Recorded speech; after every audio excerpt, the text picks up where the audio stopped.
Welcome to On the Spectrum. I'm your host, Terri Matthews, and this is the show where we inform you, entertain you, and yes, educate you about all things autism. We like to call it Prescription TV. Joining me today is Dr. Ayo Gooden, and I'm so excited that she's here because we're talking about how do you take a mental break. Thank you for being here. It's an honor to be here. Thank you for inviting me. And I just want to clarify, it's Ayo, like the doctor says and yo like a yo-yo. Oh, Ayo. Ayo. I love that. So Dr. Ayo, which is what you prefer to go by, right? Yes. Okay, so there's a lot of parents that write in all the time in reference to guilt that they have about taking a mental break. What would you advise a special needs parent on what taking a mental break even looks like? What does that mean? Taking a mental break is really rejuvenating yourself so that you can continue the very important job of taking care of first yourself and then your child or children. Because if you don't take care of yourself, then you can't give the best to your child. And it's not something you should feel guilty about. So let me stop and say this, because I think sometimes even in my own personal journey, I'll hear take care of yourself, take care of yourself, take care of yourself. But what does take care of yourself mean? Is that, have a cup of coffee and be alone? Is that reading a book? Is that vacation? Is that taking care of myself even when my kids are around or they actually need to be completely out of the house? I really want our audience to understand, what does take care of yourself mean? It means all the things that you've mentioned and some additional things. You're right on point with that. It does mean that if you're with your children, sometimes you have to stop and take a deep breath and relax. Or before you start working with your children in the morning, get in the shower and do a little meditating.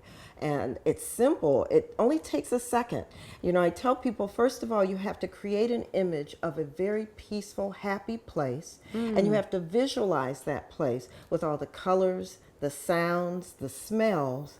And you imagine yourself being there. And the more real it feels to you, the more relaxed you become. So you can take a mental break anytime. At your desk, at the office? Driving a car. In the mall? Well, anywhere. While the children are screaming, you just go there. And it's like they're screaming. And you know how moms, we can kind of have screaming going on and not be there. Right. So you can take that mental break. But you do need to plan times when you're away from your children. If it's no more than, like I said, in the morning when you're in the shower, or as you're driving to go pick up your children or take them somewhere, and get into some music.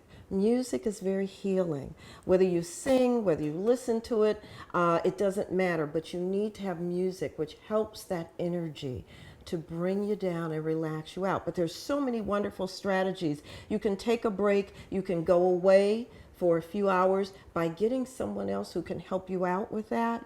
I say massage is wonderful to release all that. I love massage. Yes, I do too. So what would you say to a parent, let me just say this. I had a problem telling people that I needed a break, right? Like when people see you strong or they feel like you can carry everything and you can hold everything, taking a break sometimes means like, I can't handle it. But how do you actually express that to the people around you? How do you say, you know what?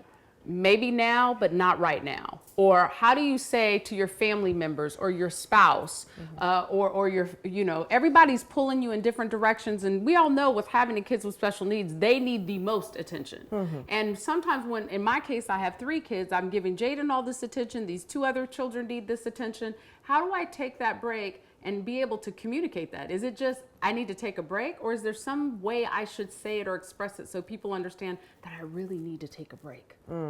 You do it both ways. Once again, you're on target in terms of if you're in the moment and you need a break, you may say to someone, if you have a partner, I need a break, let me just take 5-10 minutes and I'll be back, and they can cover. But if you're a single parent, then you might have to do more planning, and there's nothing wrong with that. In fact, we plan other things, like if we have a job, we'll plan things, a vacation. You need to do the same thing as a parent. That's a good strategy. You plan it, and then everybody knows this is your time out. You can even schedule it, put it up on a board, and you can say, on Wednesdays, my break is from this time to this time, and everybody must respect this time.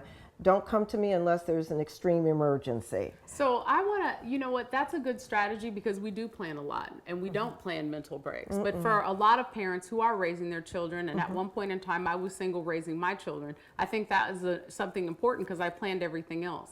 What I want to say, or what I would like to ask, at least even for myself and even the audience, is when do you let go of guilt for taking the break?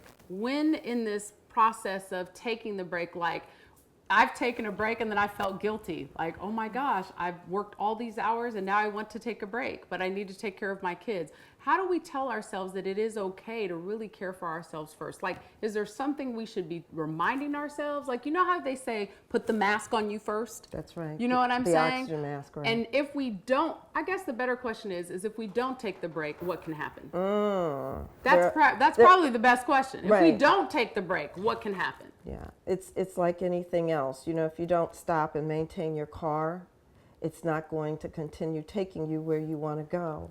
Ooh. And so you have to maintain your body. And that means doing a lot of good things for yourself, from exercising, meditating, praying, positive affirmations, signs up around your home, which, you know, I've kind of noticed that's what you do, and that's wonderful.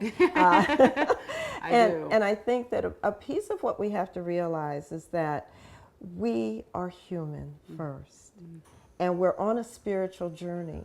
But if we don't remember we have to rejuvenate ourselves, we can wear ourselves out, and we can't give our best to anyone if we're worn out. So this will be my last question, because I think this is an issue sometimes where we're talking about taking a mental break and how we can do it on our own. What if we need that mental break where we need to go and talk to someone? Because sometimes there's a stigma to come and sit in your office. This must mean I'm crazy or I can't handle anything. Would you agree that that's obviously not true, and that speaking to someone sometimes can also be a mental break?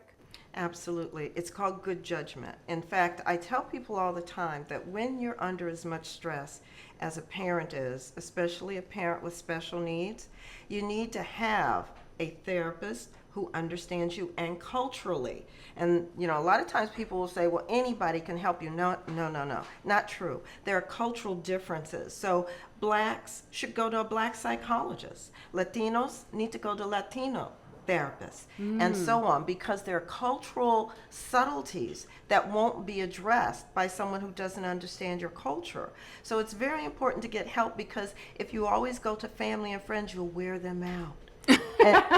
And that is or not vice versa. Yeah, but that is not their job to be your counselor. Right. But you need that, because that is a sign of good judgment and wisdom. And what you want to do is go to someone whose expertise is designed to help you to heal and to rejuvenate, so that you're ready to go back full charge.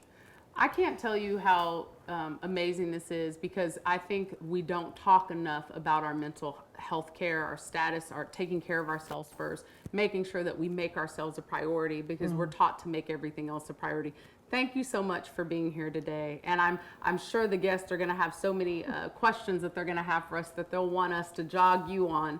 And so I look forward to being able to reach out to you and send people to you that might be in this area. Because I believe you can help a lot of people. Thank you. And thank you so much for having me on today. Thank you for being here. We hope during this time of Let's Talk, we gave you all the information you could use. But if you have additional comments, please subscribe to our YouTube channel or log on to www.onthespectrum.tv, where you can get downloadable resources and more information. See you next time on The Spectrum.